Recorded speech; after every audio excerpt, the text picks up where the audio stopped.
Hi, it's Jann Flowers, and I'm with Realty Home Advisors. I'm here today just to talk to you real quickly about curb appeal and how to sell your home for at least $10,000 more.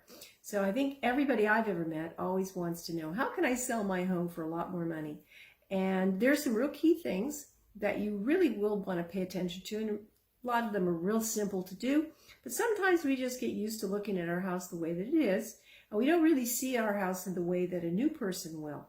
I see literally hundreds, if not thousands, of homes a year, and over all of that time, I know what really impresses me the most, and I'd like to share that with home sellers so that you could utilize some of that input and see if you could actually maximize what you get out of the sale of your home.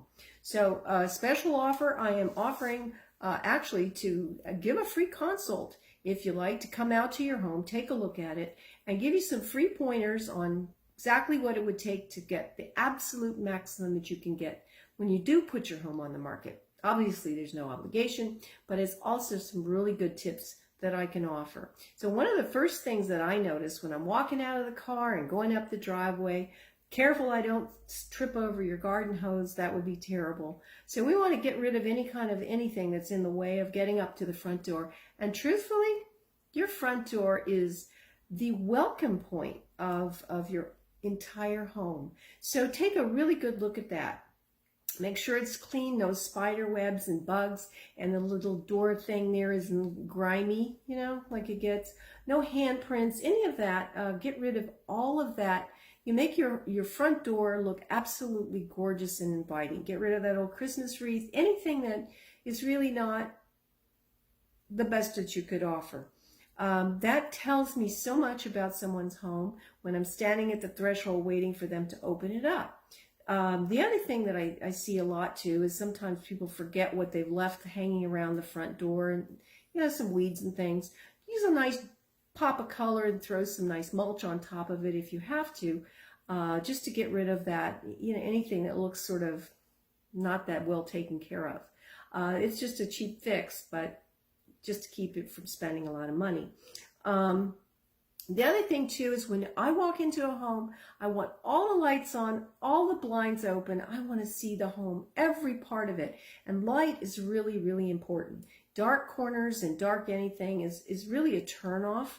And it makes people think that that the home really doesn't have the natural light that we expect in Florida. And so clearly, even if you're looking at your neighbor's house or their boats in the front yard, it doesn't really matter. Just keep those blinds open, doors open, let people know what room they're actually going into. It is extremely important, no matter how beautiful your drapes are or how much you spent on them. We're really not there to see your drapes. We're there to see the home, and to try and remember that when you're trying to, considering putting your home on the market. And also to anything that's dead in the house, old arrangements, things that, you really should have moved out. Of course, one of the things that everybody thinks about as you're walking through, and it's beautiful and bright, the smell. And of course, I can talk about that for a little while. I don't think I should go too heavy on it, but we want to make sure that our pets have been good pets. We don't want bad pets. And make sure that you haven't, been cooking a whole lot of spaghetti sauce for a long time. Little things like that, just pay attention. Another thing in the kitchen, you want to declutter all your counters. You got to get all of that stuff off. I know you think you need it, but you really don't. If it's going to cost you $10,000 of the equity of your home, I don't think you need the bread maker out and every other thing, the rice pot, all that stuff. Just for now, put it away, find a spot for it, and let people see the space that they want to use in their new kitchen. That's the approach. The other thing too, wipe down those stainless steel appliances. Sometimes we don't see our little handprints and things, or little splatters from the kitchen stuff. So wipe it all down, get it looking spotless. Use some WD-40 on it. That actually makes it look really nice. And so keeping